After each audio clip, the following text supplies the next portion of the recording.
చదువుకున్న కీర్తన భాగంలో 97వ కీర్తన మొదటి వచనం చదవండి. యెహోవా రాజ్యము చేయుచున్నాడు, భూలోకము ఆనందించును గాక, ద్వీపములన్నీ సంతోషించును గాక. మేఘాంధకారములు ఆయన చుట్టూ నుండును, నీతి న్యాయములు ఆయన సింహాసనములకు ఆధారములు. చాలండి. హల్లెలూయా, హల్లెలూయా.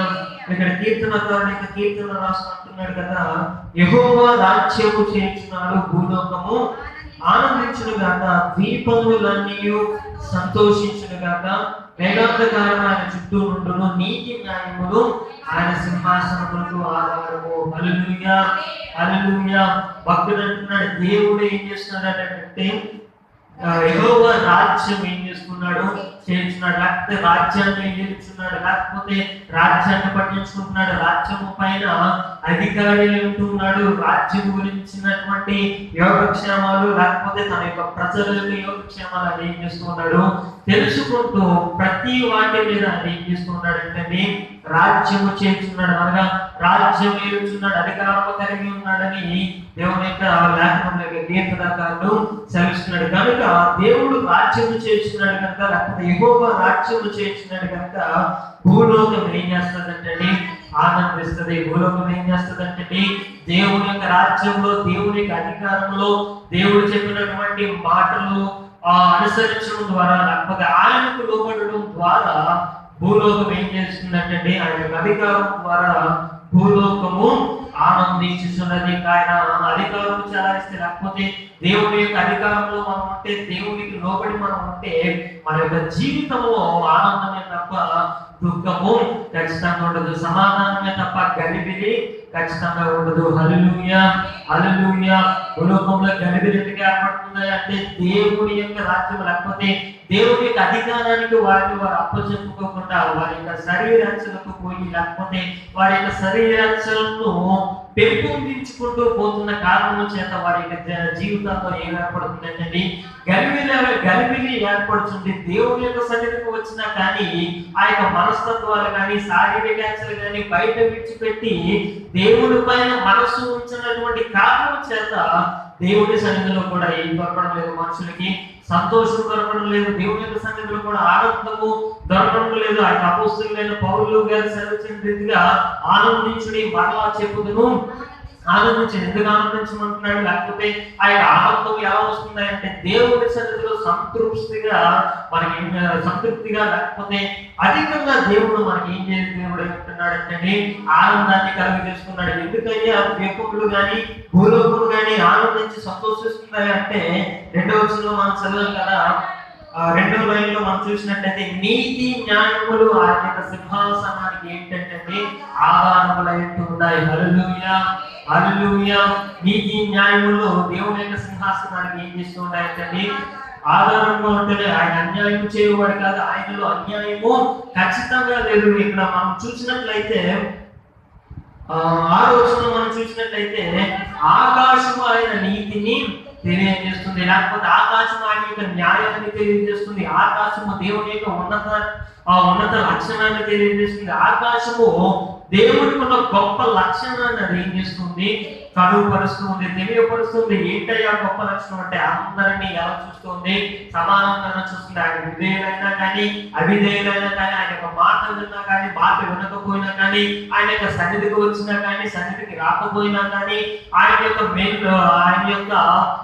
శరణు వేడినా కానీ వేడకపోయినా కానీ, ప్రార్థించినా కానీ ప్రార్థించకపోయినా కానీ, లేకపోతే తన యొక్క వాక్యం చదవకపోయినా దేవుడు ఏం చేస్తున్నాడంటే పాపుల ఏదైతే కనికరం చూపిస్తున్నాడో, లేకపోతే పరిశుద్ధుల ఏదైతే కనికరం చూపిస్తున్నాడో ప్రతిదీ కూడా అందరికీ సమానంగా ఏం చేస్తున్నాడు, ఆయన న్యాయము తీర్చు దేవుడు అంటున్నాడు. హల్లెలూయా, హల్లెలూయా. ఆయన ఇచ్చు ఆశీర్వాదాల్లో కూడా ఎవరి కూడా ఏం చేయలేదు, భేదము చూపని దేవుడు ఉంటున్నాడు. ఎవరికి ఏది కావాలో తగిన సమయంలో దేవుడు ఏం చేస్తున్నాడు, వారికి అందజేయు దేవుడు ఉంటున్నాడు. హల్లెలూయా, హల్లెలూయా. ఆకాశం అలాగే ఆయన యొక్క నీతిని లేకపోతే ఆయన యొక్క న్యాయాన్ని వివరిస్తుంది అంటే ఆకాశం నుంచి వెలువడే ప్రతిదీ కూడా ప్రతి ఒక్కరికి ఏం చేస్తుంది, తన యొక్క కార్యాన్ని తన యొక్క క్రియను తెలియపరుస్తుంది. లేకపోతే ఆ ఉదాహరణకు మనం తీసుకున్నట్లయితే సూర్యుడిని మనం తీసుకున్నట్లయితే ఆకాశం నుండి ఆయన ఏం చేస్తున్నాడు, ప్రకాశిస్తూ ఉన్నాడు.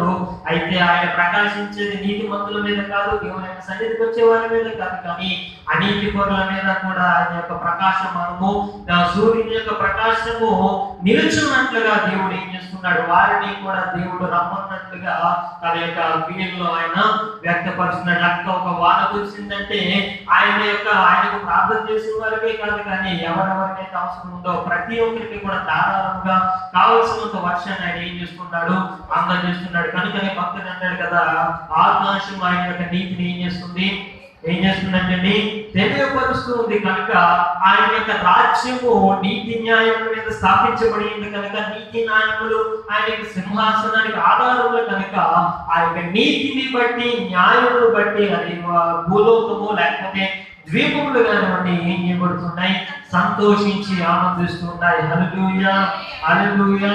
కనుక ఆ యొక్క ఆనందాన్ని ఆ యొక్క సంతోషాన్ని మనం పొందుకోవాలి అంటే దేవుని యొక్క సన్నిధిలో మనం ఎలా నడుచుకోవాలో మనం తెలుసుకుంటే తద్వారా మన గణగంలో రావాల్సినటువంటి ప్రతి ఒక్క ఆశీర్వాదము ప్రతి ఒక్క ఈవి మనల్ని వెంబడించేదిగా ఉంటుంది. హల్లెలూయా, హల్లెలూయా. దేవుని సన్నిధిలో ఒక క్రమంలో మనం ఉండగలిగితే ఆ యొక్క ఈవులన్నీ లేకపోతే ఆశీర్వాదాన్ని ఒక క్రమంలో మనకి ఏం చేస్తుంటాయి, వస్తూ ఉంటాయి. దేవుని సన్నిధిలో సరిగ్గా మనం గడపగలిగితే ఆయన పైన మనము దృష్టి నిలపగలిగితే మనలో ఆ యొక్క ఆశీర్వాదాలన్నీ మన పైన ఏం చేస్తాయంటే దృష్టి నిలిపేవిగా ఉంటున్నాయి. లేకపోతే ఆశీర్వాదాలని మన పైన కుమ్మరించబడినట్లుగా దేవుడు ఏం చేస్తూ ఉంటాడండి, ఆజ్ఞాపించు దేవుడు అంటున్నాడు. హల్లెలూయా, హల్లెలూయా. కనుక దేవుని సన్నిధిలోకి వచ్చినట్లు ఆ యొక్క గ్రంథంలో తెలియపరిచే రీతిగా మన యొక్క ప్రవర్తన ఏం చేసుకోవాలంటే జాగ్రత్తగా చూసుకోవాల్సిన వారు అంటున్నాం. శారీరక క్రియలు కానీ శారీరకమైన తలంపులు కానీ లేకపోతే అనాలోచన కానీ దేవుని యొక్క సన్నిధిలో ఉండటానికి ఖచ్చితంగా వేయలేదు. దేవుని యొక్క సన్నిధిలో ఉన్నామంటే చెప్పబడే వాక్యం మీద పాడబడే పాటల మీద చేయబడేటటువంటి ప్రతి ఒక్క ప్రార్థన మీద మన యొక్క దృష్టి మనం ఏం చేసుకోవాలంటే కేంద్రీకరించుకోవాల్సిన వారు అంటున్నాం. అది తప్ప వేరేదేది మన యొక్క ఆలోచనలోకి వచ్చినా మన యొక్క తలంపుల్లోకి వచ్చినా కానీ మన యొక్క ఆత్మీయ జీవితం అనేకులకు ఆటంకంగానే ఉంటుంది. హల్లెలూయా, హల్లెలూయా. కనుక దేవుని యొక్క సంతోషాన్ని ఆనందాన్ని లేకపోతే ఆయన యొక్క నీతిని న్యాయాన్ని మన యొక్క జీవితంలో సరిగా నిర్వర్తించుకున్నట్లుగా లేకపోతే సరిగా మన యొక్క జీవితంలో దాని యొక్క ప్రభావాన్ని మనం చూడాలి అనుకుంటే దేవుని యొక్క సన్నిధిలో ఆయనకు లోబడంగా తప్పదు. హల్లెలూయా, హల్లెలూయా. మూడవ వచనం చదవండి. అగ్ని ఆయన ముందు నడుచుచున్నది, అది చుట్టూనున్న ఆయన శత్రువులను కాల్చివేయుచున్నది. ఆయన మెరుపులు లోకమును ప్రకాశింపజేయుచున్నది, భూమి దాన్ని చూసి కప్పించుచున్నది. చాలండి. హల్లెలూయా, హల్లెలూయా. మూడవ వచనంలో మనం చూసిన రీతిగా అగ్ని ఆయన ముందు ఏం చేస్తుందంటే నడుచుచున్నది. అగ్ని ఆయన ముందు ఏం చేస్తుందంటే నడుస్తుంది. ఎందుకు నడుస్తుందయ్యా? కిందలో తెచ్చున్నాడు కదా, అది చుట్టూ ఉన్న ఆయన శత్రువులు ఏం చేస్తుందంటే కాల్చి వేయుచున్నది. ఏం చేస్తుందంటే అగ్ని ఎందుకు బయలుదేరుతుంది అంటే ఆయన యొక్క శత్రువులు ఏం చేస్తుంది, కాల్చి వేయడానికి బయలుదేరుతుంది. కనుక ఆయనకు శత్రువులుగా ఉన్నామా మిత్రులుగా ఉన్నామా మనం జ్ఞాపకం చేసుకోవాలి. అయితే శత్రువులు మనం ఎందుకు అవుతామండి? శత్రువులు మనం అవ్వం కదా, దేవుని యొక్క సన్నిధిలో ఉంటున్నాం కదా. మరి దేవునికి శత్రువులు ఎవరు? దేవుడు అందరినీ ప్రేమిస్తున్నాడు కదా, ఎవరు ఆయనకు శత్రువులు కాదు కదా అనుకుంటే దేవుని యొక్క లేఖనంలో సెలవుస్తుంది అంటే నిన్ను ముట్టిన వాడు నా కంటి పాపను ఏం చేస్తాడు, ముట్టునని ఆయన ఏం చేశాడు, సెలవిచ్చున్నాడు. హల్లెలూయా, హల్లెలూయా. అంటే దేవుని నమ్ముకొని దేవుడి పైన ఆధారపడి ఎటువంటి శ్రమ వచ్చినా కానీ ఎటువంటి నిందలు వచ్చినా కానీ ఎటువంటి పరిస్థితులు ఎదురైనా కానీ దేవుడి పైన ఆనుకుని ఆయన చెప్పినట్లుగా మనం నడుచుకుని పోతే ఎవరైతే మనకు వ్యతిరేకంగా నిలబడతారో, ఎవరైతే మనకు విరుద్ధంగా నిలబడతారో, ఎవరైతే విరుద్ధమైన ఆలోచనలు మన మీద కనిపిస్తూ ఉంటారో ప్రతి విధమైన విరోధమైన ఆయుధంలో దేవుడు ఏం చేస్తాడంటే కాల్చివే దేవుడు అంటున్నాడు. హల్లెలూయా, హల్లెలూయా. కనుక ఆయన పైన ఆధారపడి మనం వెళ్ళిపోతూ ఉంటే మన యొక్క శత్రువులు మన యొక్క కాలి ధూళి నాకున్నట్లుగా దేవుడు ఏం చేస్తాడంటే మన కాళ్ళ దగ్గరకు వారిని తీసుకొచ్చే దేవుడు అంటున్నాడు. కనుక ఎవరికి కూడా మనము ఈ యొక్క లోకంలో తల వంచినటువంటి అవసరం లేదు. దేవుణ్ణి బట్టి ఎవరినైనా గౌరవించవచ్చు, కానీ దేవుడిని దాటితే మనం ఏం చేయని అవసరం లేదండి. ఎవరికి కూడా తల వంచిన అవసరం లేదు. ఎందుకంటే మన యొక్క తల లేవనెత్తిన వాడు ఎవరంటే దేవుడే అంటూ ఉన్నాడు. కనుక మన యొక్క శత్రువులు కూడా ఏం చేస్తాడు, దేవుడే పరిహరిస్తూ ఉంటాడు. మనము అదే పడడం అవసరం లేదు, మనం జయం అవసరం లేదు, కానీ దేవుడికి అప్పచెప్పి మన యొక్క ఆత్మీయ జీవితంలో మనము ముందుకు కొనసాగినట్లయితే ఆయన యొక్క కార్యాన్ని ఆయన ఏం చేస్తాడంటే చేసుకునే దేవుడు అంటున్నాడు. హల్లెలూయా, హల్లెలూయా. కనుక అగ్ని ఆయన ముందు నడుచుతున్నది, అది చుట్టూ ఉన్న ఆయన శత్రువులను అది ఏం చేస్తుంది, కాల్చివేయుచున్నది. 5వ వచనంలో మనం చూసినట్లయితే యెహోవా సన్నిధిని, సర్వలోకనాథుని సన్నిధిని పర్వతములు మైనము అనే కలుగుతున్నవి. చాలండి. హల్లెలూయా, హల్లెలూయా. ఇక్కడ మనము మాటలు గమనించుకున్నట్లయితే దేవుడి యొక్క సన్నిధిలో ఏం చేయబడుతున్నాయి, కరగబడేటటువంటి స్వభావాన్ని కలిగి ఉండాలి అన్న మాట మనకి ఇక్కడ అర్థమవుతుంది. దేవుని యొక్క సన్నిధిని, సర్వలోక నాథుని సన్నిధిని పర్వతములు ఏం చేస్తున్నాయంటే మైనము వలె కలుగుతున్నాయి. మరి మీనా హృదయాలు కలుగుతున్నాయా దేవుని యొక్క సన్నిధిలో? మీనా తలంపులు కలుగుతున్నాయా? మీనా శారీరక అంశాలు కలుగుతున్నాయా? లేకపోతే ఇంకా బాగుపడిపోయి పర్వతం కన్నా తిట్టగా తయారైపోతున్నాయా? బండ హృదయముల వలె మన యొక్క హృదయంలో తయారవుతున్నాయా? లేకపోతే పర్వతములు మైనము వలె ఎట్టి రీతిగా అయితే కరిగిపోతున్నాయో అట్టి రీతిగా మన యొక్క హృదయంలో దేవుని యొక్క సన్నిధిలో మనం ఏం చేసుకోవాలంటే బద్దలు కొట్టుకోవాల్సిన వాళ్ళని అంటున్నాం, కరగ చేసుకోవాల్సిన వాళ్ళని అంటున్నాం. ఈ యొక్క వాక్యం అనే శుద్ధితో మన యొక్క హృదయాన్ని మనం ఏం చేసుకోవాలంటే బద్దలు చేసుకుని, మెత్తన చేసుకుని మన యొక్క హృదయాన్ని దేవునికి అనుకూలంగా మనం ఏం చేయాలంటే మార్చగలిగితే ఆ యొక్క మొదటి వచనంలో మనం చూసిన రీతిగా భూలోకము దేవుని యొక్క సన్నిధిలో ఏం చేస్తుందంటే ఆయన యొక్క రాజ్యములు అది ఆనందించేదిగా ఉంటుంది. కనుక ఎట్టి రీతిలో పరిస్థితుల్లో ఉంటున్నాం, దేవుని యొక్క ఆనందం మనం పొందుకోలేకపోతున్నాం అంటే మన యొక్క హృదయం ఇంకా ఏం చేయబడలేదు, దేవుడికి అనుకూలంగా మెత్తన చేయబడలేదు. ఇంకా బండ హృదయాలుగా ఉంటున్నాయి, ఇంకా పర్వతములాగా ఉంటున్నాయి. అయితే దేవుడి యొక్క సన్నిధిలో పర్వతములు కూడా మైనం వల్ల ఏం చేయబడుతున్నాయంటే కరగాలి. కరిగినప్పుడే దేవుడు ఏం చేస్తాడంటే వాటిని ప్రయోజనకరంగా వాటిని తీర్చిదిద్దేటటువంటి దేవుడు అంటున్నాడు. హల్లెలూయా, హల్లెలూయా. అయితే మనుషులు ఏం చేస్తున్నారు అంటే 7వ వచనం మనం చదివినట్టుగా వ్యర్థ విగ్రహములను బట్టి అతిశయపడుచు చెక్కిన ప్రతిమలను పూజించు వారందరూ సిగ్గుపడుదురు. సకల దేవతలు ఆయనకు నమస్కారము చేయును. హల్లెలూయా, హల్లెలూయా.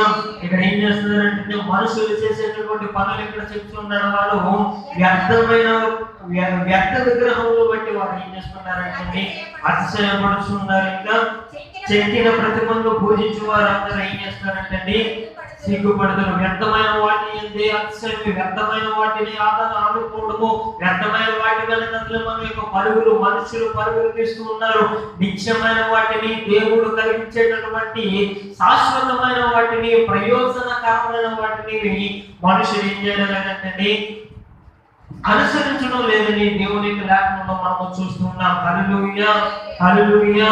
కనుక మనము గమనించవలసింది ఏంటంటే వ్యర్థమైన వాటిని మనం అనుకోక, వ్యర్థమైన వాటిని ఎందు అతిశయపడక దేవుని యందు మనం ఏం చేయాలంటే అతిశయపడవలసిన వారు అంటున్నాం. దేవుని పైన మనము ఆనుకోవలసిన వారు అంటున్నాం, ఆధారపడవలసిన వారు అంటున్నాం. ఇటు రీతిగా ప్రయోజనకరము కాని వాటిని లేకపోతే వ్యర్థమైన వాటిని మనం ఆనుకుంటే ఒకనొక దినమున మనుషులు ఏం చేయబడతారంటే సిగ్గు నొందుతారు, లేకపోతే సిగ్గుకు వారు గురవుతారు. వారు తాళెత్తుకోలేనటువంటి పరిస్థితి వారికి ఖచ్చితంగా ఏం చేయబడుతుంది, కల్పించబడుతుంది. కానీ కనుక ఎవరెవరు వ్యర్థమైన వాటిని లేకపోతే వ్యర్థమైన వస్తువులు, వ్యర్థమైన వాటిని మనం ఆధారం చేసుకోనక మన యొక్క శత్రువులను మన పాదధూళి నాకించేటటువంటి సర్వలోక నాథుని మీదనే మనం ఏం చేయాలంటే ఆనుకోవాల్సిన వారిని ఆయన్ని మనము ఆశ్రయించవలసిన వారు అంటాను. ఎందుకంటే 9వ వచనంలో మనం చదువుతున్నాం కదా, యాలయనగా యెహోవా భూలోకమంతటికి పైగా నీవు మహోన్నతుడవై ఉన్నావు, సమస్త దేవతలకు పైగా నీవు అత్యధికమైన ఔన్నత్యము పొంది ఉన్నావు. యెహోవాను ప్రేమించు వారులారా చెడుతనమును అసహించుకోండి, తన భక్తుల ప్రాణములను ఆయన కాపాడును. చాలండి, హల్లెలూయా హల్లెలూయా. ఇక్కడ ఏమంటున్నాడంటే యెహోవా భూలోకం అంతటికి పైగా ఆయన ఎలా ఉన్నాడంటే మహోన్నతుడుగా ఉంటున్నాడు, సమస్త దేవతలకు పైగా ఆయన ఏం చేస్తున్నాడు, అత్యధికమైన ఔన్నత్యం ఆయన ఏం చేస్తున్నాడు, కలిగి ఉన్నాడంట. 10వ వచనం మనం చూసాం కదా, యెహోవాను ప్రేమించు వారులారా ఆయన ఏం చేసుకోవాలంటే మన యొక్క చెడుతనమును విడిచిపెట్టేసుకోవాలని దేవుడు తన యొక్క భక్తుని ద్వారా సెలవిస్తున్నాడు. మరి దేవుడిని మనం ప్రేమిస్తున్నామంటే మొదటిగా మనలో కనపడవలసినటువంటి ప్రప్రథమమైన లక్షణం ఏంటంటే మన యొక్క చెడుతనం మనం ఏం చేసుకోవాలంటే అసహించుకోవాలి, లేకపోతే విడిచిపెట్టి బయటకు వచ్చేసే విధంగా మనము తయారు చేసుకుంటే అప్పుడు మనం ఏం చేసిన వారు అంటే దేవుణ్ణి ప్రేమించిన వారు అవుతామని లేఖనంలో ఇక్కడ భక్తుడు సెలవిస్తున్నాడు. అలాంటి రీతిగా మనం చెడుతనం సహించుకొని దేవుడిని ప్రేమించిన వారు అయితే తన యొక్క భక్తుల ప్రాణములను ఆయన ఏం చేస్తాడంటే కాపాడే దేవుడు అంటున్నాడు. అది ఎటువంటి పరిస్థితి అయినా, ఎంత పెద్ద కరోనా రోగమైనా, ఎంత క్రిటికల్ స్టేజ్ అయినా కానీ దేవుడు ఏం చేస్తాడంటే ఆయన యొక్క భక్తుల యొక్క ప్రాణాన్ని ఆయన కాపాడేటటువంటి దేవుడు ఉన్నాడు. అది ఎటువంటి రోగమైనా కానీ, ఎటువంటి శ్రమ అయినా కానీ, ఎటువంటి ఇబ్బంది అయినా కానీ, ఎటువంటి పరిస్థితి అయినా కానీ ఆయన ముందు మనము భక్తులుగా మనం నిలబడగలిగితే, ఆయన చేత మంచి సాక్ష్యం మనం పొందగలిగితే ఆయన మనల్ని కాపాడి రక్షించేటటువంటి దేవుడు ఉన్నాడు. కనుక ఈ యొక్క లోకంలో ఇటువంటి ఇప్పుడున్న పరిస్థితులు ప్రతి ఒక్కరికి కావాల్సింది కాపుదలే. కనుక ఆ యొక్క కాపుదలను కలిగ చేయవాడు మన యొక్క దేవుడు మాత్రమే అయి ఉంటున్నాడు. కనుక ఆయన చెప్పినది యొక్క లోకంలో చేసి చెడుతనం అసహించుకుని ఆయన యొక్క సన్నిధిలో దేవుడిని ప్రేమించు ఆయన యొక్క రాజ్యం ప్రేమించి ఉన్న వారమైతే ఆయన యొక్క రాజ్యంలో మనం ఏం చేస్తామంటే సంతోషించి ఆనందించే వారముగా ఉంటూ ఉన్నామని దేవుని యొక్క రాజ్యంలో సెలవుస్తుంది. కనుక మనము దేవుని యొక్క కీర్తనలో సెలవుచ్చినట్టుగా మనకు చెడుతనం సహించుకుని మన యొక్క హృదయంలో మైనము వల్ల కలిగించుకుని దేవుని యొక్క సన్నిధిలో ఆయన యొక్క అధికారములకు మనము లోబడగలిగితే దేవుడు మనల్ని ఆనందింపజేసి లేకపోతే కాపాడి మనల్ని వృద్ధి చేసేటటువంటి దేవుడు అంటున్నాడు. కనుక రీతిగా మనము దేవుడి యొక్క సన్నిధికి దేవుడి యొక్క వాక్యానుసారంగా మనం కట్టుకుంటూ దేవుడిని ప్రేమించే వారు ఉండము. దేవుడి యొక్క హెచ్చరికలు దీవించుకున్నాక ఆమేన్. నిన్ను ముట్టినవాడు నా కంటి పాపను, నిన్ను ముట్టినవాడు నా కంటి పాపను, ముట్టునని సెలవిచ్చిన దేవుడు, ముట్టునని సెలవిచ్చిన దేవుడు కాచును గతగా కాచను గతగా కృపలను తలచుచు ఆయుష్కాలమంతా ప్రభుని కృతజ్ఞతతో స్తుతించును. ఆయుష్కాలమంతా ప్రభుని కృతజ్ఞతతో స్తుతించును. హల్లెలూయా హల్లెలూయా.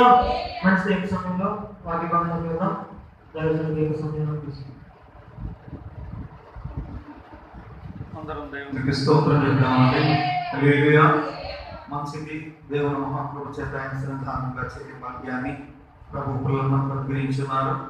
ఈ భయంకరమైన కరోనా దినాల్లో పిల్లరా ఎంతగానో కాపాడబడుచున్నాం, ఎంతగానో పిల్లరా నడిపించబడుచున్నాం. ఈ విషయాన్ని ఇప్పుడు కూడా మనం మర్చిపోకూడదు పిల్లరా. సరే, మంచిది. సమానంలో లేకుండా ఇంట్లో వాక్యం ధ్యానిస్తాం. చూడండి, కొరింథీయులకు రాసిన మొదటి పత్రిక అపోస్తలుడైన పౌలు గారు కొరింథీ సంఘానికి రాసిన మొదటి పత్రిక 6వ అధ్యాయము 11వ వచనం చదువుదామండి. మీలో కొందరు అట్టి వారయించిరి గాని ప్రభు అయిన యేసుక్రీస్తు నామమున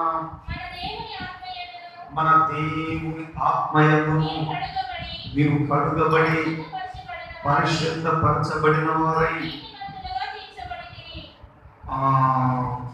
నీతిమంతులుగా తీర్చబడితిరి. చాలా దేవునికి స్తోత్రం చెప్దాం. హల్లెలూయా. కళ్ళు మూసుకోండి, ప్రార్థన చేసుకున్నాం. ప్రభుత్వం ద్వారా మనతో మాట్లాడి బలపరచు ప్రార్థన చేద్దాం. అందరం దేవునికి స్తోత్రం చెప్తామని. హల్లెలూయా. ప్రార్థన సకలాసులుగా కళ్ళు ముట్టుదేవు మా పరమ తండ్రి, మీ పరిశుద్ధ నామమును బట్టి మీకు స్తుతులు స్తోత్రం వందనాలు. దైవ దేవుడా, కృపల తండ్రి, సర్వోన్నతుడా, సర్వశక్తుడు, జీవాధిపతి మీకే స్తుతి వందనాలు. ఆత్మ చేత ప్రభువా అయ్యా మీ సన్నిధిని మాకు ఇచ్చే త్వరణ బిడ్డలు దాసుడు దైవతో లేఖల్లోంచి నాతో మాతో మీరు మాట్లాడి ఈ స్వరం వినిపించిన అనుభవం మీరు బలపరచండి. యేసయ్య అడుగుతున్నాం మా పరమ తండ్రి, ఆమేన్. కూర్చున్నామందరం స్తోత్రం చెబుదామండి. గట్టిగా దేవునికి స్తోత్రం చెప్తాం. ఇక్కడ మనం లేఖను చూసినట్టయితే పరిశుద్ధాత్మ దేవుని ద్వారా జరుగుతున్న కార్యం ఏంటి చెప్పండి? పరిశుద్ధాత్మ దేవుని ద్వారా జరుగుతున్న కార్యం ఇక్కడ పిల్లల మనం చూస్తున్నాం. పరిశుద్ధాత్మ దేవుడు పిల్లరా మనల్ని పిల్లరా ఏం చేస్తారటండి? పిల్లరా కడుగుతారటండి, పరిశుద్ధపరుస్తారటండి, పిల్లలని నీతిమంతులుగా తీరుస్తారట. స్తోత్రం చేద్దామా? అందరూ చేస్తారు. దగ్గర స్తోత్రం చెప్పండి. దేవుడు పిల్లరా బిలాము అనే ప్రవక్త చెప్తాడు పరిశుద్ధ దేవుని గురించిన జ్ఞానం. ఎవరి గురించిన జ్ఞానం చెప్పండి? మనుషుల గురించిన జ్ఞానం కాదు, పక్కింటోళ్ళ గురించిన జ్ఞానం కాదు, పరిమాణ జ్ఞానం కాదు, పరిశుద్ధ దేవుని గురించిన జ్ఞానం కలిగి ఉండాలి. దేవుని సన్నిధికి వస్తున్నారు కానీ ఆ జ్ఞానం పిల్లలు కలిగి ఉండడానికి ప్రయత్నం చేయడం లేదు. నేటి సంఘం పిల్లలేవండి చాలా భయంకరమైన పరిస్థితి. పొరం నుంచి మనం చూసినప్పుడు పిల్లలేవండి పరిశుద్ధాత్మను గురించి ఏమాత్రం కూడా అవగాహన లేకుండా పిల్లలు సాగిన పరిస్థితి. నేనైతే ఇక్కడ తెలుసుకుంటున్నారు, ఇంకా పిల్లలేవండి తెలుసుకోవాలి. అపోస్తలుడు, దైవజనుడు పిల్లలేవండి పేరు సామ్యూయల్ నాయన గారు మన రాష్ట్రానికి పిల్లలేవండి పెంతెకోస్తు సత్యమును తీసుకొచ్చిన ప్రప్రథమైన పిల్లలేవండి దైవజనుడు అయినాడు. ఆయన ద్వారానే పిల్లలేవండి పరిశుద్ధాత్మ పిల్లలేవండి పొందడానికి పరిశుద్ధాత్మ గురించి తెలుసు, సర్వ సత్యంలోకి నడవడానికి అవకాశం ఏర్పడి. స్తోత్రం చెప్దాం. హల్లెలూయా. పిల్లలు అంతవరకు పేటలకు కోటలకు పిల్లలేవండి పరిమితమైపోయిన క్రైస్తవ్యం పిల్లల అన్యుల్లోనికి పిల్లల కోటల్లోనికి పిల్లలండి విస్తరించి దేవునికి స్తోత్రం కలగనగా. హల్లెలూయా. ఎన్ని రకాలుగా పిల్లలేవండి క్రైస్తవ్యాన్ని నిలువరించాలని చూసిన ఎక్కడ ఏమాత్రం కూడా ఎవరు ఏమో పిల్లలు అడ్డుకోలేకపోయారు. పిల్లల కరడు గట్టిన నేరస్తులు సైతం మార్పు చెంది ప్రభువుకు లోబడి పరిశుద్ధ జీవితాన్ని జీవించి పరలోక పిల్లల రాజ్య వారసులయ్యారని నేను మీకు తెలియపరుస్తా. సాక్ష్యాలు మన దేశంలో మనం పిల్లల ఒకరమై ఉన్నాం. అయితే దేవుడు పిల్లల ఆలోచన చేయండి. పిల్లల మనలను ఇంతగా తీర్చిదిద్దండి. పిల్లల ఎలాగ మార్పు పిల్లలు కలగజేసిన పరిశుద్ధాత్మ దేవుడు ఆ పిల్లలు పాపము ఒప్పింపజేస్తాడని, పరిశుద్ధాత్మ దేవుడు పిల్లలేండి నీతికి పిల్లలేండి ఒప్పింపజేస్తాడని, పరిశుద్ధాత్మ దేవుడు శిక్షను పిల్లలేండి ఒప్పింపజేస్తాడని అనేక మాటలు కూడా పరిశుద్ధాత్మ గురించి వ్రాయబడి ఉన్నాయి. పూర్వమైతే పరిశుద్ధాత్మలు ఏం లేదు, పెద్దకోస్తలు తినడానికి ఇళ్ళని అని చేసి పిల్లలేండి రకరకాలుగా చెప్పుకుంటూ తిరిగారు. కానీ దేవుడు పిల్లల ఆలోచన రాగానే ఇప్పుడు ప్రతి వాడు కళ్ళు తెరుస్తూ తెలుసుకుంటున్నాడు. కనుక పిల్లలేమండి ఇంకా ఈ సమాజం తెలుసుకోవాల్సిన పిల్లలు అనేక విషయాలు ఉన్నాయి. నేను క్రైస్తవ పిల్లలు తెలుసుకోవాల్సిన విషయాలు అది స్పష్టంగా పిల్లలు తెలియపరచాలని పిల్లలేమండి ఈ రోజున పిల్లల విషయాలు కనిపిస్తున్నా. జాగ్రత్తగా ఆలోచించండి. అందరం దేవునికి స్తోత్రం చెబుదాం. హల్లెలూయా.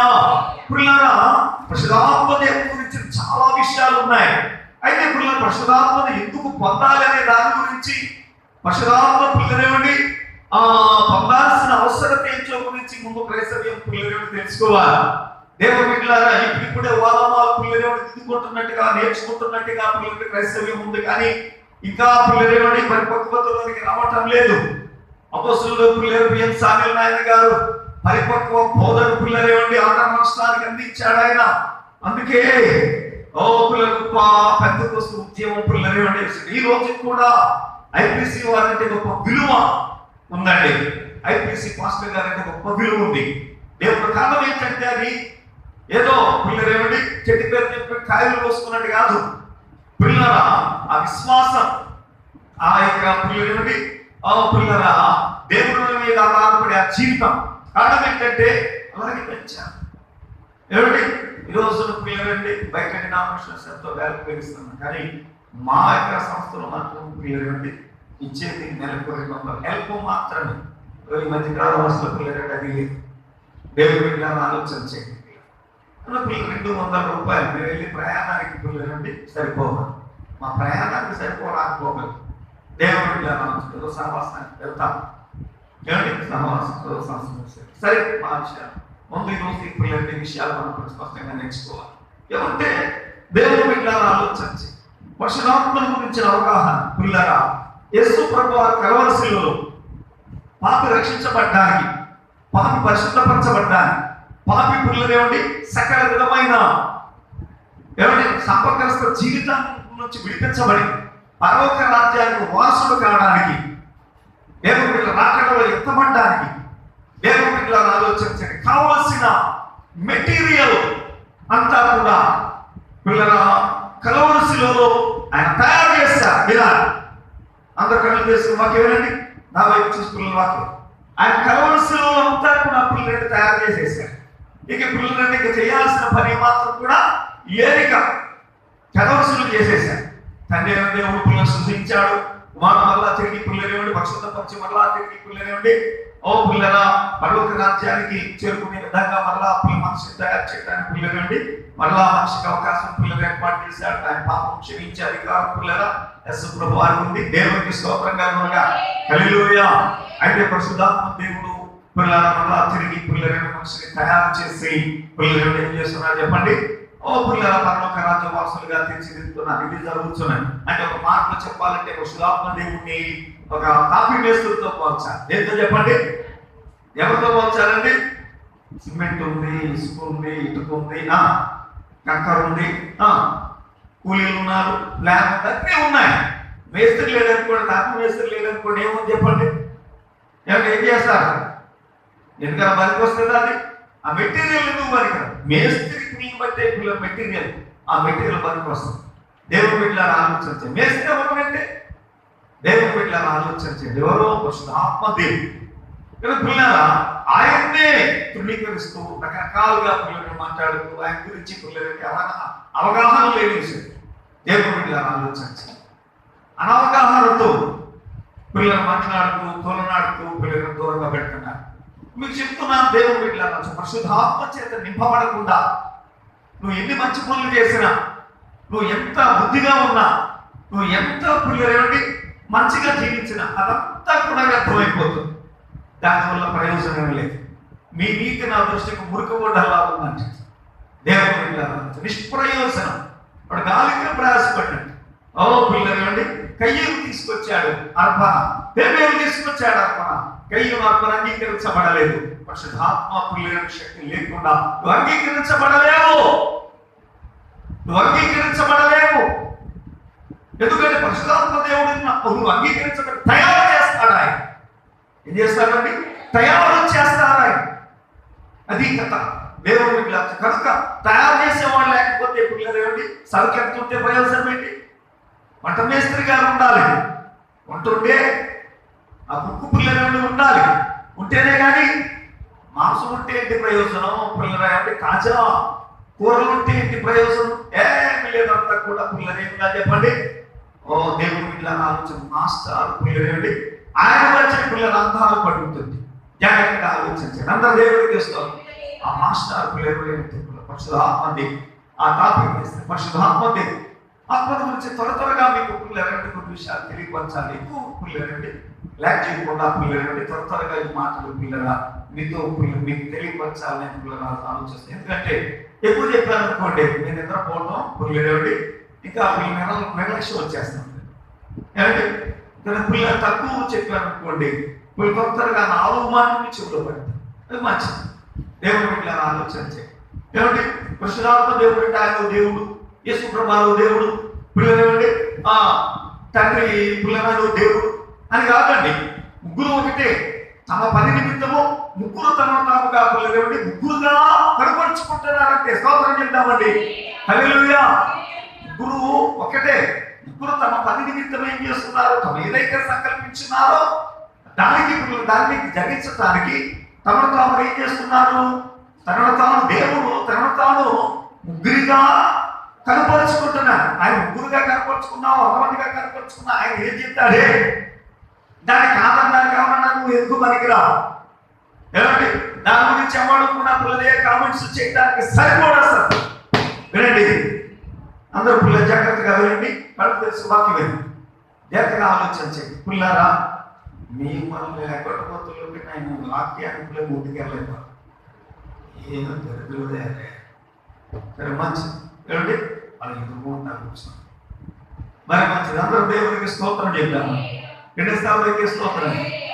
పిల్లలు ఏమండి జాగ్రత్తగా ఆలోచన చేయండి. పిల్లరా లేఖనంలో పిల్లరా పరశురాత్మ గురించి పిల్లలు రాయబడుతున్న పిల్లలు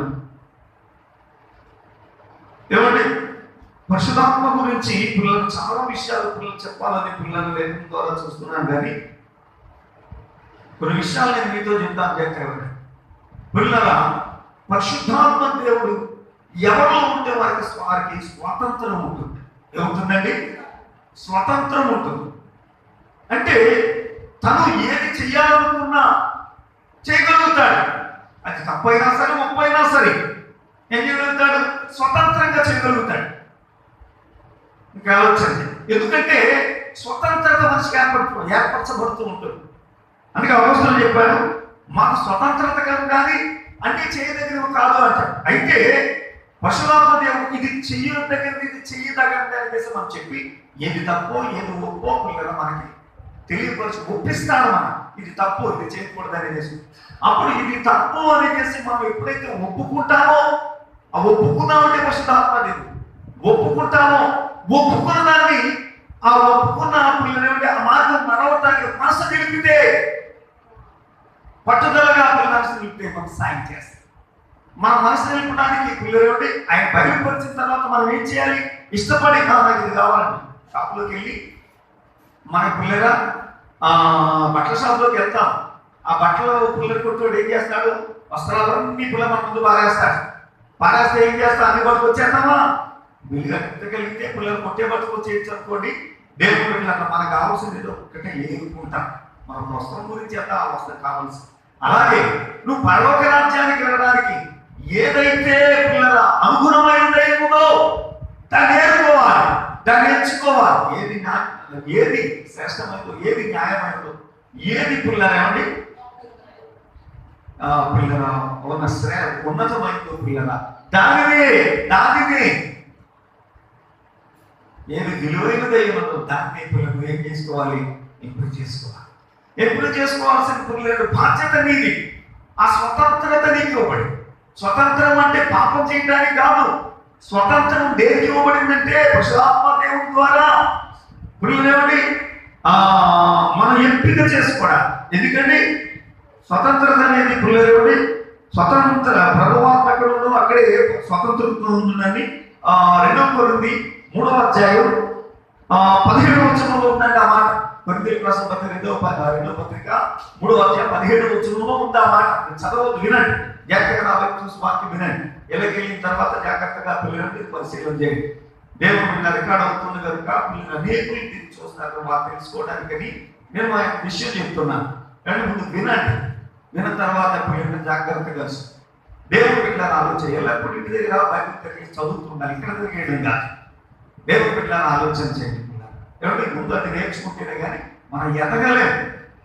ఏమండి పిల్లలు చూడండి, స్వతంత్రత అనేది మనకి స్వతంత్రత ఉంది కదా అనేసి ఈ సంఘం పెట్టుకోండి, ఆ సంఘాన్ని పెట్టుకోండి. సంఘాలు ఉద్ధరించడానికి వెళ్ళడానికి కాదు, నీ బ్రతుకును ఉద్ధరించుకోవడానికి దేవుడు ఏర్పరిచిన పిల్లలు అవకాశం. ఆయన నువ్వు క్షమించి నువ్వు పిల్లలు విగ్రహాలను ఆయన వ్యతిరేకంగా క్షమించి చేత తీసుకుంటున్నాడు. నీకు అవకాశం ఇచ్చా మళ్ళీ జీవించున్నాడు పరశురాత్మ చేతికి. ఇప్పుడు అది చెప్పాడు. అందుకే ఎస్తేరు ఎవరి చేతికి అతను చెప్పబడింది? హేగే చేతికి అప్పచెప్పబడింది. హేగే ఆమెను ఏం చేశాడు? 6 మాసాలు 6 మాసాలు ఏమంటే గోపర స్థాయిలతో పిల్లలను సిద్ధపరిచారు. సుగంధ తైలంతో గోపరస తైలంతో ఆమె సిద్ధపరిచారు. ఆ పరిశుద్ధాత్మ దేవుడు మనల్ని ఏం చేస్తాడు? సిద్ధపరుస్తాడు. దేవుడు ఇట్లా రావచ్చు. ఈ సిద్ధపాటు అనేది ఇప్పుడు మనకి ఇష్టతను బట్టి పిల్లలు మన పరిశుద్ధాత్మ పొందిన పిల్లలు ఏమంటే దేవుడు లోపడకపోతే పరిశుద్ధాత్మకు విధేయులు కాకపోతే ఆయన ఏం చేయలేదు.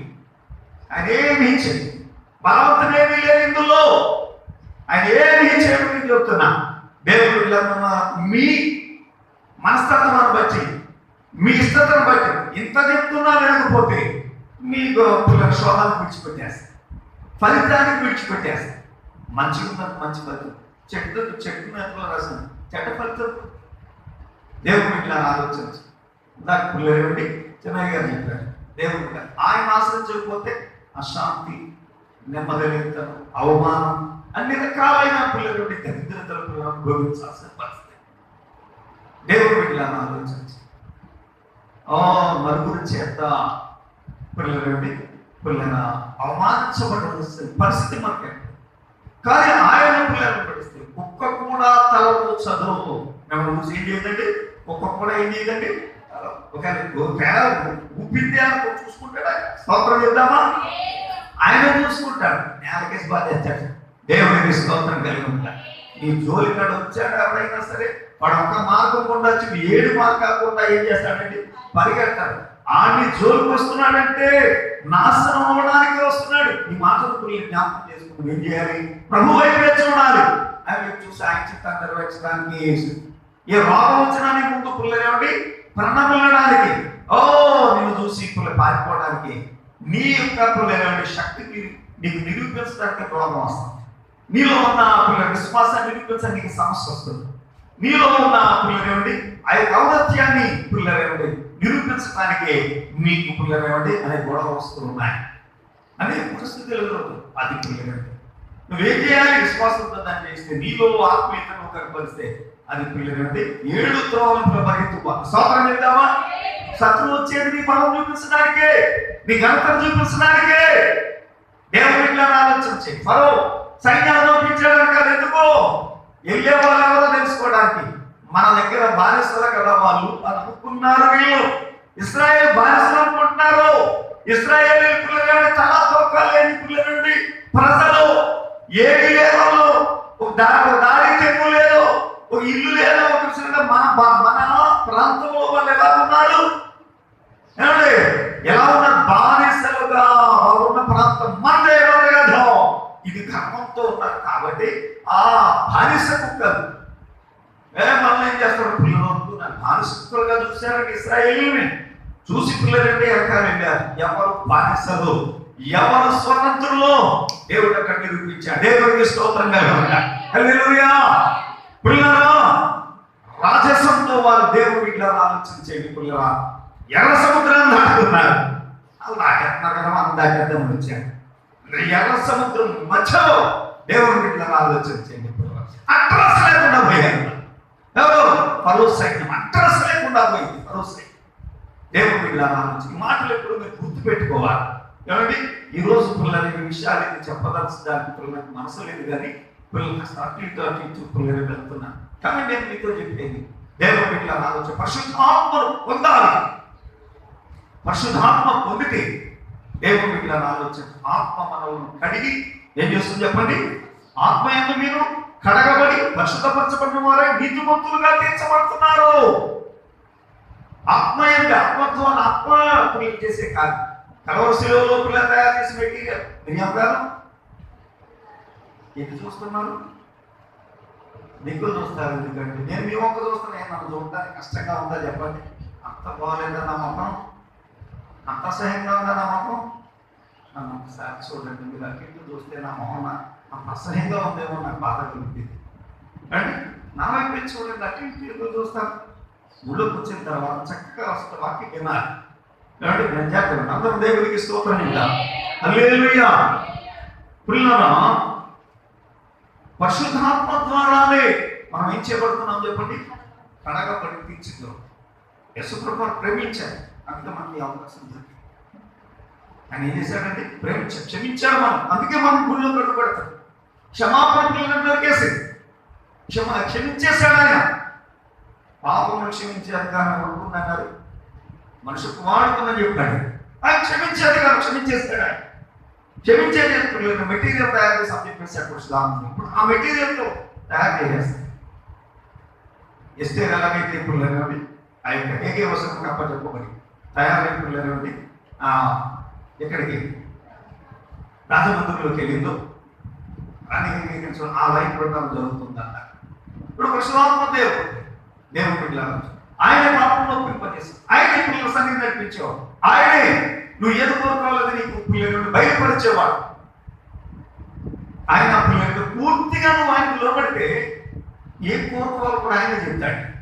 ఆయన చెప్తున్నాడు, ఇది కోరుకుంటే మంచిది, కోరుకుంటే ఇది కోరుకో, ఇది కోరుకో, నీకు ఇంత మంచి భవిష్యత్తు ఇస్తాను, దేవుడికి స్తోత్రం, ఇంత శ్రేష్టమైన జీవితం ఇస్తాను. మీరు అప్పించేవారుగా ఉంటారు, ఉంటారు కానీ అప్పు పుచ్చుకునేవారుగా ఉంటారు, పెట్టారుగా ఉంటారు కానీ తొంగ ఉండరు. మీరు ఎలా ఉంటారు, మీరు ఎలా ఉంటారు, మీరు ఎలా ఉంటారు. ఏమంటే జలంలో పడి దాటినప్పుడు జలం నీ మీద పొర్లిపారవు, అగ్ని మధ్య నడిచిన వాటిని జ్వాలలు కాల్చవు. ఎందుకు చెప్పాడు? దేనికి? నువ్వు ఎలా ఉంటే ఆశీర్వాదం పొందుతావు. అంతే దేవుడు ఆత్మదేవుడు. అప్పుడు మనం ఏం చేయాలి? అంగీకరించాలి. అని ఆ శ్రేష్టమైన జీవితం, బాబోయ్ ఈ కష్టాలు బాగోయ్, అవమానాలు వద్దు బాబోయ్, నాకు ఈ బాధలు వద్దు బాబోయ్, ఈ దరిద్ర జీవితం వద్దు బాబోయ్. బయటకు వెళ్ళలేదు, లోపలికి ఉండలేదు. లోపల ఉన్న భయమే, బయట ఉన్న భయం. కరోనా కరోనా అదే పరిశుధాత్మ నీళ్ళు ఉంటే ఎక్కడున్నా పర్వాలేదు, నీళ్ళు వాళ్ళు బతుకుతారు తప్ప ఎవరికి. ఇప్పుడు నీకు ఏ మాత్రం కూడా యేసుప్రభువు ఏం చెప్పారు? నీ కుడి ప్రకారం 1000 మంది, ఎడ ప్రకారం 10,000 మంది కూడా ఏ అపాయం ఎందుకు రాదు. స్తోత్రం చెప్తామా? రెండోసారి చేస్తారు. ఇది నగ్న సత్యం, ఇది నగ్న సత్యం. దేవుడి బిడ్డలను ఆలోచించు.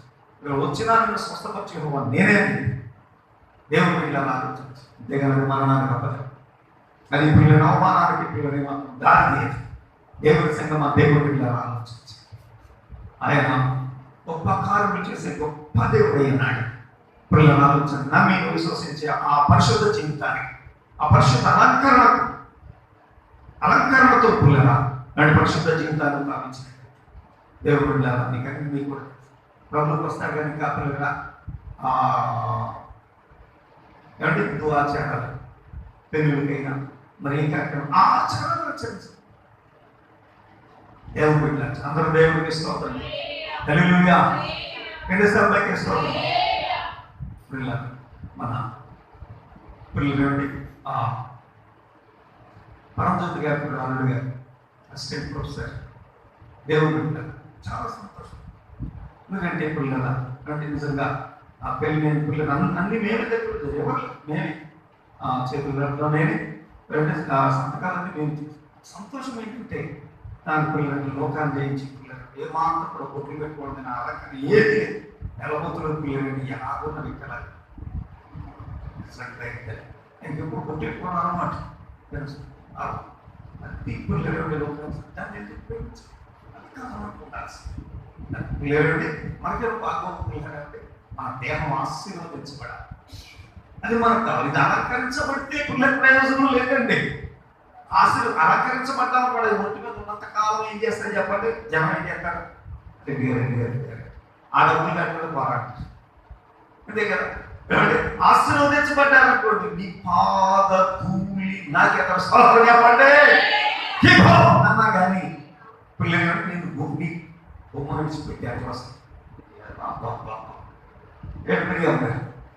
ఎంత చేయాలా కానీ పిల్లలు అంటే ఎప్పుడు మన పిల్లలు ఆశీర్వాదం పొందినాం. నాకు డబ్బులు ఉన్నప్పుడు కాదు. డబ్బులు అంటే పిల్లాలంట నీ దగ్గర నువ్వు తింటా ఉంటే నాకంటా ఏంటి మీతో నాకెందుకని చేసి పిల్లలు మనం లెక్క చేయాలి. కానీ ఆశీర్వాదం ఉంటాను అంతే. అలాగే ఇశ్రాయేలు దగ్గరికి అన్యులు వస్తే ఇశ్రాయేలు పొంగిపోయి విగ్రహారాధనలో పోయి శాపం చెప్పి చెవులు కూడా కాపాడుకో. అందుకే పిల్లరా ఎందుకు ఈ అలంకరణ ప్రేమించమంటే దారి మళ్ళీపోతాం, ఈ ఆచారాలు ప్రేమించమంటే దారి మళ్ళీపోతాం. అసలు ద్వేషించినట్టుగానే ఉండాలి. ఇప్పుడు కూడా దేవుడు వెళ్ళాలి. తీసేస్తేనే ద్వేషించినట్టు కాదు సుమా, నీకు అర్థమైందండి? తీసేస్తేనే ద్వేషించినట్టు కాదు. అయితే పెద్ద కోసం సిద్ధాంతం మార్చుకోవడం వస్తాడు. పెద్దల వాళ్ళు ఎలాగైతే పిల్లలు ప్రజలకు మంచిదని పిల్లగా తలంచారు. దాన్నే నేను కొనసాగిస్తాను. ఏమాత్రం నేనైతే పిల్లలు కథాకర్తలు పెట్టుకోవాలి అదేంటి నీకు ఉండాల్సింది ఏంటి? విలువ, ఆశీర్వాదం నీకు ఉండాలి, అది విలువ. అంతేకాని ఇవన్నీ వస్తువులు తగ్గించుకుంటే విలువ కాదు. కానీ దాన్ని చూసుకుని వదిలేస్తావేమో, దాన్ని ఆశించేసి వదిలేస్తావేమో. మరి రెండు దేవుడు పెట్టాడు. రెండు ఏదైనా ఇది కావాలంటే దీన్ని వదిలేయాలి కదా. ఒకటి వదిలేకపోతే పిల్లలు ఇవ్వండి, రెండో దాన్ని ప్రేమించగలుగుతారు, లేదా మేము చదువుకోవడానికి ద్వేషించారు. పిల్లలు పూర్తిగా విడిచిపెట్టి తప్పకముంది. దేవుడు ఇట్లా ఆలోచించి అందరు దేవుడికి ఇస్తారు. నా వాళ్ళు మంచి కార్యక్రమాన్ని మీద పిల్లలకి వెళ్ళిన కష్టాలు ఉంటే వెళ్తాను, ఆదరిస్తాను, ప్రార్థన చేసేస్తాను. కానీ ఎందుకంటే ఆ టైంలో వాళ్ళు వెళ్తే వాళ్ళు ఏదో నాకు చెప్పాలని చూస్తారు తప్ప అని చెప్పారు వాళ్ళు ప్రయత్నించి. కాబట్టి నేను అక్కడికి వెళ్ళి వాళ్ళ చేత తప్పు చేర్చడం మంచిది కాదు. ఇక్కడ మాస్టర్ అంతేనా? నేను చెప్తే వాళ్ళు ఎందుకంటే ప్రతి ఒక్కరికి ఇగో వాళ్ళు చెప్పింది మనం విన్నా. మనం బయటకు వెళ్ళామనుకోండి, ఫస్ట్ కథ ఆయన చెప్పిందే నేను నా దగ్గర కూడా నేను చెప్పిందే నువ్వు వినాలి నేనంటాను అంతే. ఎలా చెప్పాను మనకి ఏం చేస్తాం? అందుకే నేను ఎవరి దగ్గర రాను, ఎవరి దగ్గరికి వెళ్ళాను. వాళ్ళ ఉన్నాక దేవుడు వెళ్ళాలి ఆలోచించు. నేను చెప్పేది వినేలా ఉంటే నా దగ్గర లేదంట. నేను ఒక తాడికి కట్టబడ్డాను, నేను ఒక చోట ప్రియుడు లోపలి ఉన్నా దేవుడనే దేవుడు వెళ్ళాలి ఆలోచించు. ఒక సంస్థకు పిల్లలు లోపడి ఉన్నా, ఒక జీవితానికి పిల్లలు లోపడి ఉన్నా, ఉంటే నేనేం చేయలేదు. దేవుడు వెళ్ళాలి. అందరూ దేవుడికి స్తోత్రం. మనమందరము కూడా విధేయులు ఉంటాం దేవునికి. పరిశుద్ధాత్మ విధేయులు ఉంటాం మంచిది. పరిశుద్ధాత్మ పొందటం వేరు, విధేయులు అవ్వటం వేరు సుమా. పరిశుద్ధాత్మ పొందటంలో చాలా మంది పిల్లలు అనేక రకాలుగా పొందుతారు. ఏమండి చూడండి, ఆ అపోస్తలులు మేడగదిలో 120 మంది ప్రార్థన చేస్తున్నప్పుడు ఏం చేశారు? పరిశుద్ధాత్మ చేత నింపబడ్డారు. పరిశుద్ధాత్మ వారిని దిగింది అని చేశారు. అదే మాట కొర్నేలియుల దగ్గర వాక్యం వింటున్నప్పుడు దిగింది అన్నాడు. దేవుడికి స్తోత్రం. కానీ వింటున్నప్పుడు పరిశుద్ధాత్మ దిగింది, ప్రార్థన చేస్తున్నప్పుడు పిల్లల పరిశుద్ధాత్మ దిగింది. ఆ తర్వాత చేతుల నుంచి ప్రార్థన చేస్తున్నప్పుడు పిల్లలు ఎన్ని రకాలండి, రకరకాల అనుభవం పిల్లలు మనం చూస్తున్నాం. అక్కడ మరి పరిశుద్ధాత్మ పొందారు. తమ్ము కొట్టేస్తే పరిశుద్ధాత్మ వస్తుంది కాదండి. ఇక్కడ కేకలు పెట్టేస్తే పరిశుద్ధాత్మ వస్తుంది కాదు. నేను ఒక ఆసక్తిని వేస్తాను. నీ బలహీనతను విడిచిపెట్టి నేను పరిశుద్ధాత్మ పొందాలి, ఆ పరిశుద్ధాత్మ గురించి ఆశ. అయితే నువ్వు ఆశపడేటప్పుడు ఎందుకు ఆశపడుతున్నావు?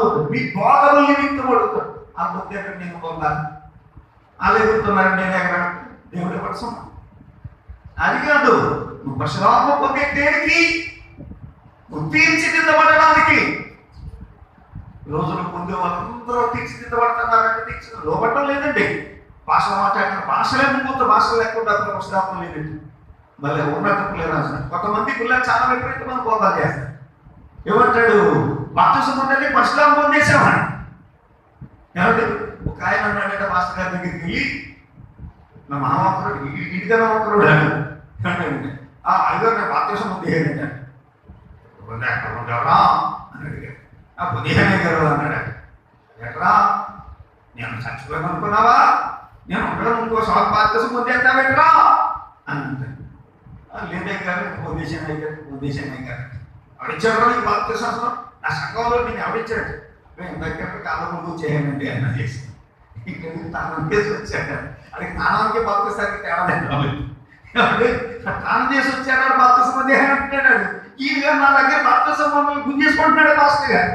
దేవుడు ఈ సిరికి వాళ్ళు చెప్పేదానికి దానికి తేడా కనపడ్డారు. అని ఎవరు పొందేహని అంటున్నాడు.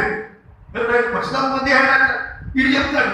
మరి వీడు చెప్తాడు విశ్వాసం ఏమంటాడు? నేను పరిశుద్ధం నేను బాప్తిసం పొందేశానంటాడు. కాళ్ళ ముళ్ళు వచ్చేసి కదా, ఎడములు వచ్చేసాడు. నేను కాళ్ళ ముళ్ళు వచ్చేసి ముళ్ళు వచ్చేస్తే ఇప్పుడు అది స్నానం అవుతుంది తప్ప ఎవరికి బాప్తిసం అవుతుందా?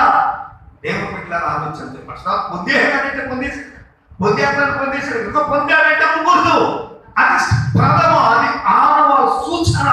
అయితే అక్కడ నుంచి విధేయులు కావాలి. కావాలండి, విధేయులు కావాలి.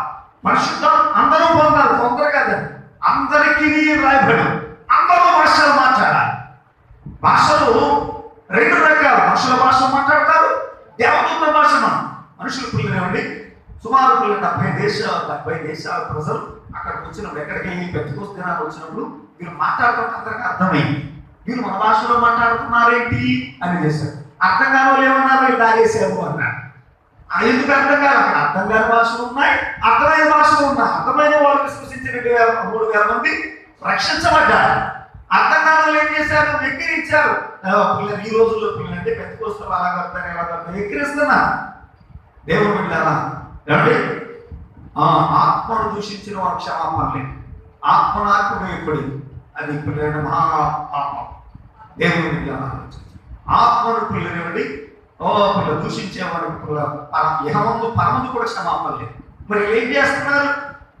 ఎంత తప్పు పిల్లలు. దేవుడు బిడ్డలారా ఆత్మ ద్వారా సమస్తం జరుగుతున్నాయి. కడగబడుతున్నాం. విధేయమైన ప్రయత్నం, విధేయం అంటే దేవుడు పిల్లలు ఆలోచించండి. ఆయన ఎలా చెప్తే ఇంకా అలాగే విన్నారు. ఆయన ఏం చేయమంటే అది చేయండి. ఆయన చేయొద్దన్నది మానేయాలి. దేవుడు పిల్లలు ఆలోచించి దాని నిశ్చేత మనలో ఉండాలి. దేవుడు పిల్లలు ఆలోచించండి. ఒకవేళ ఏదైనా సరే వినండి, అందరూ దేవుడికి స్తోత్రం. హల్లెలూయా. రెండోసారి వాక్య స్తోత్రం.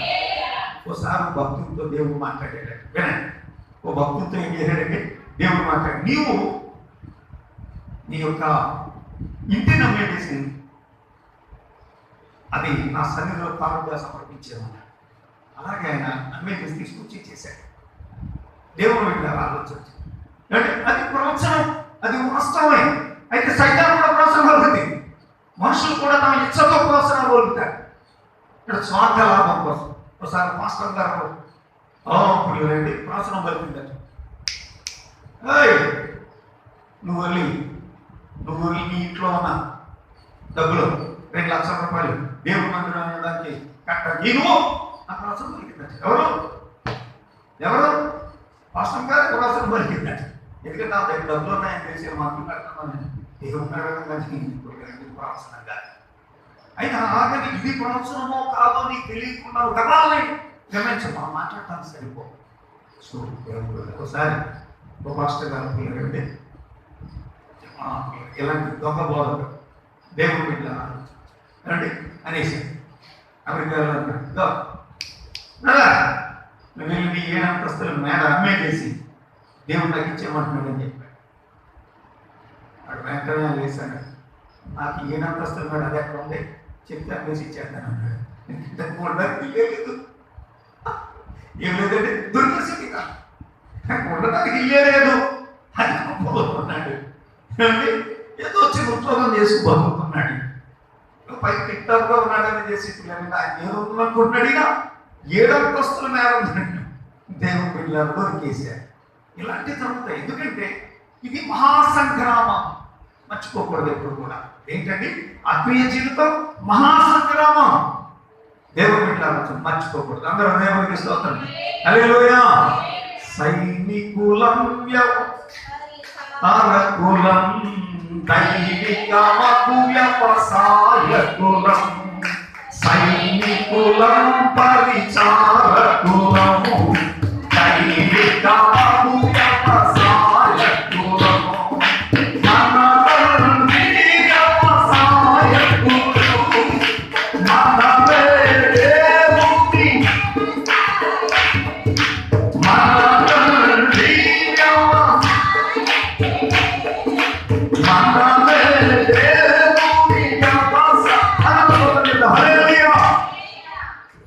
సైనికులం, పోరాడే సైనికులం. ఎవరుకోండి పోరాడే భక్తులు అందరూ కూడా ఈ ఇందులో భక్తులు కూడా సైనికుడు. క్రైస్తవుడా సైనికుడా ఏమంటాడు?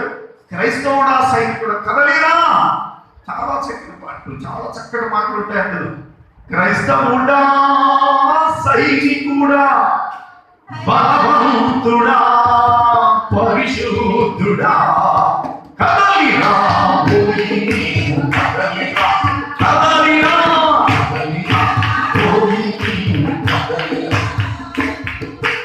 అజ్ఞానము అడవి దాటి స్తోత్రం. మాట చాలా పిల్లలు చక్కటి మాట, జ్ఞానపు అడవి దాటి పిల్లలు సాకులనే మెట్టులు దిగు. సాకులు చెప్పదు, మా ఊళ్ళు ఒప్పుకోరండి, మా శనగా ఉంటారంటే ఈ సాకులు ఉండకూడదు. అజ్ఞానపడ గుర్తుకొచ్చి మహాసంగ్రామం. ఇక పిల్లలు వాళ్ళు ఏమనుకుంటారు, కొడతారు, తిడతారు. లేదు, స్థాపించి దేవుడికి స్తోత్రం చేసుకుంటా. రెండోసారి బయట వేసుకుంటారు. నువ్వు బుద్ధిగా ఉంటే చూడలేదు, నువ్వు మంచిగా ఉంటే చూడలేదు.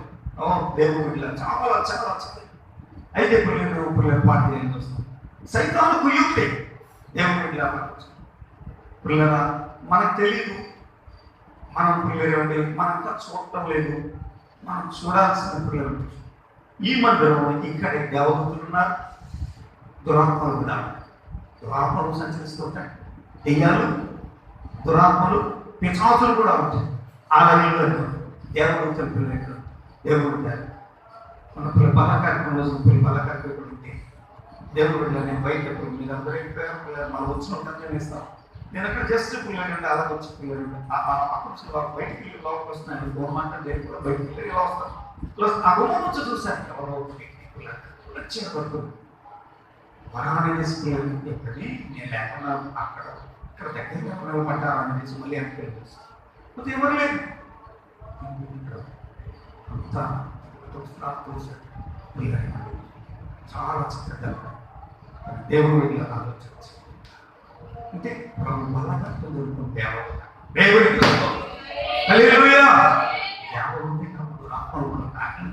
అప్పుడు మనకు తెలుస్తుంది.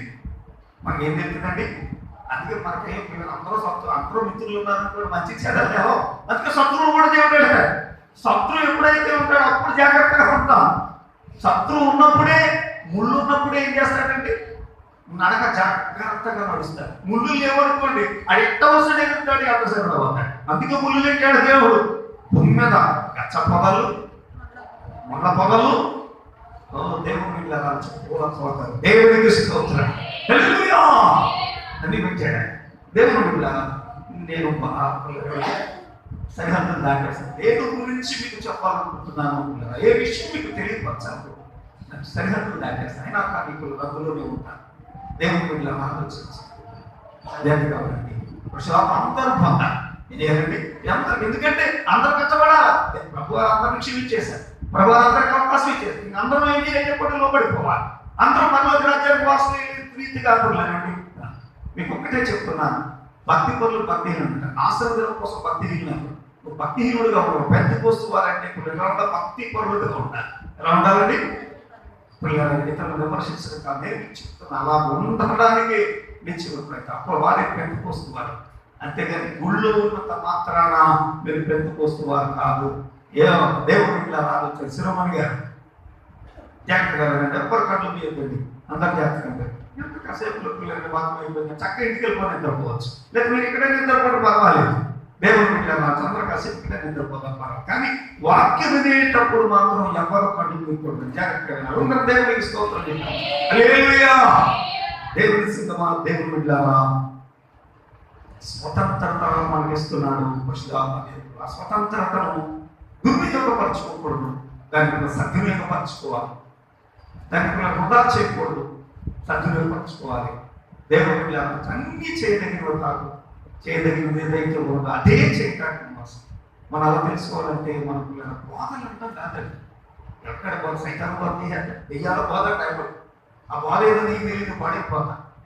అందులోని పిల్లలు మేబీ ఏంటంటే మన ఉదయం నామదేవుడు మోసకాలమైంది, ఇదే మనం మోసం చేశారు. కాబట్టి మనం ఏం చేయాలి? మొఖాల మీద బైబిల్ చదవడానికి వాక్యంలో మొఖాలలో బైబిల్ చదవడం. భక్త్ సింగ్ గారు, దైవసేన భక్త్ సింగ్ గారు, ఆయన లెక్క చెప్తా ఉంది. ఆయన చెప్తా ఉంది, రోజుకి 39 అధ్యాయాలు చదువుతుంది. అంతండి స్టూడెంట్గా ఉంటూ, ఆయన ప్రొఫెసర్గా ఉంటుందండి, స్టూడెంట్గా ఉంటుంది. అంటే ఆయన చదవాల్సిన విద్యాభ్యాసం ఏదైతే ఉందో దానికి తక్కువ, బైబిల్ ఎక్కువ చదివాడు. రోజు దేవుడు ఆశీర్వదించాడు. గొప్ప భక్తులుగా వాళ్ళు ఎక్కువగా ఏం చేయాలి? ఏం చేయాలండి? ఏం చేయాలి? ప్రియంగా దేవుడు ఆలోచించాడు. అందరూ దేవుడికి స్తోత్రం చేయాలి. హల్లెలూయా. దేవుడు ఆలోచించాడు. మనం ఏ కన్నా పిల్లలు తెగ తిరిగి ఉండాలి. ఇంటి దగ్గర ఉండి బైబిల్ చదవాలి. ఏం చేయాలండి? ఇంటి దగ్గర ఉండి శ్రీవారి గారు ఏం చేయాలండి? ఇంటి దగ్గర ఉండి మీరు నన్ను ఇంటి దగ్గరే ఉంటారు మంచి. ఏం చేయాలి? ఇంటి దగ్గర ఉండి ఏం చేయాలి? బైబిల్ చదవాలి. ఏం చదువుతున్నారా?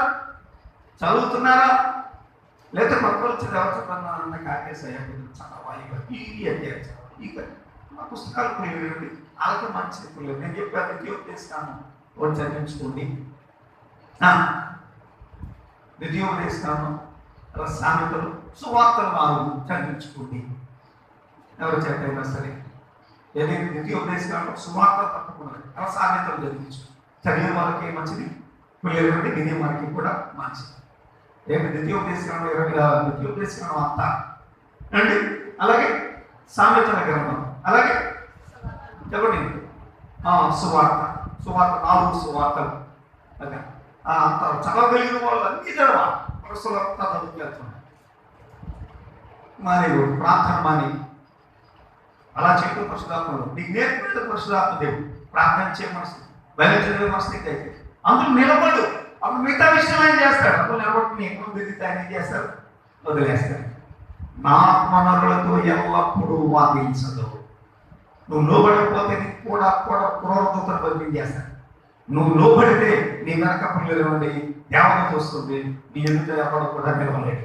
కానీ నువ్వు లోబడకపోతే దూత వస్తుంది. అంత వ్యతిరేకంగా ఎక్కడైనా అంత నాశనమే తప్ప పిల్లలు ప్రయోజనం చదివి ఈరోజు అదే విషయం దేవుడు మనం పదే చెప్పి కీర్తనలో నీ పిల్లలంటే చిన్నగా చెప్తుంది. ఇప్పుడు వాక్యాన్ని ధ్యానిస్తున్నప్పుడు కూడా దేవుడు బయలుపరుస్తున్నది. దీని అగ్ర సత్యం దేవుడు పడాలి.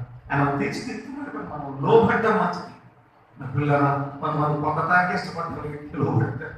ముందు పొందాలని విశ్వసించి పరిశుధాత్మను పొందితే నేను పొందాలనడానికి పిల్లల ముంగురుతో పిల్లలు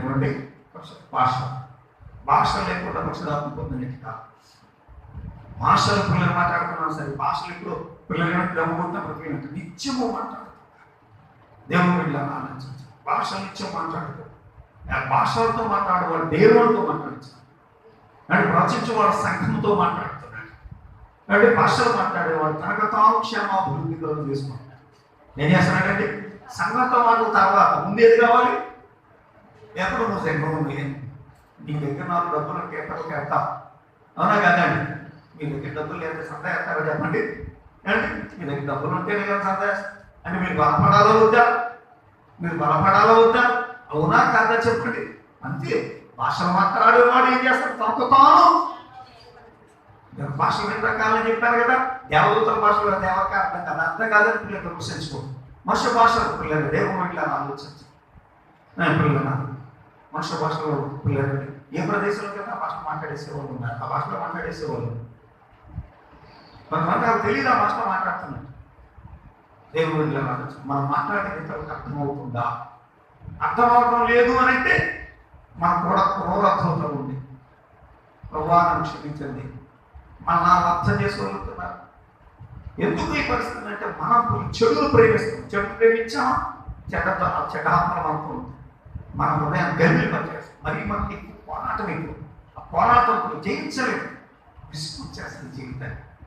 ఆ పిల్లలు ఉండి ప్రయాస ఎక్కువకుండా మన జీవితం పిల్లలు మనకే అసహ్యమైపోయే పరిస్థితులు ఎక్కడ ఉండాలంటే ఆత్మకు దేవుడి పిల్లలు ఆలోచించారు. రాదు దేవుడు కూడా దేవుడి వాక్యం దీవించుకుంటారు.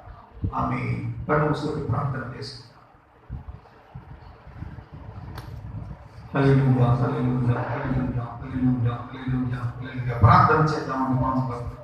ప్రార్థన చేద్దామని మౌనంగా ఉంటుంది. ప్రార్థన చేద్దాం పిల్లరా. ఆయన సన్నిధిలో మనం పిల్లరా, ఆయన మాట వినేవాళ్ళం. ఎవరు పరశురాత్మకు పడేవారు, పరశురాత్మ పరశురాత్మని రకాలుగా పొందేవాళ్ళు ఉన్నారు. కొంతమంది కోటాలో పొందుతున్నారంట. కోటాలు అంటే పరశురాత్మ గురించిన సాక్ష్యం దేవుడు పిల్లరా లోకానికి కూడా ఆయన ఉన్నారనే సాక్ష్యం ఉంటారు. కోటాలు పొందారు. నువ్వు కోటాలు పొందుతావు ఎలా పొందిన తర్వాత పరిశుద్ధాత్మకు నువ్వు లోపడాల్సిందే. పరిశుధాత్మ పొందితే సరిపోయింది అనుకుంటున్నారేమో. లేదు, పొందితే సరిపోలేదు. పొందిన తర్వాత పరిశుధాత్మకు లోబడితేనే అసలు ఆయన మనలో ఉండు, మనతో ఉన్న మనలో ఉన్న ఆయన చేసే పిల్లల అద్భుతాలు ఆశ్చర్యాలు పిల్లలు ఉంటే అన్ని మామూలు. కానీ ఆయన మనలో ఉంటే మనలను ఆయన తీర్చిదిద్దుతారు, మనలో ఆయన తీర్చిదిద్దుతారు.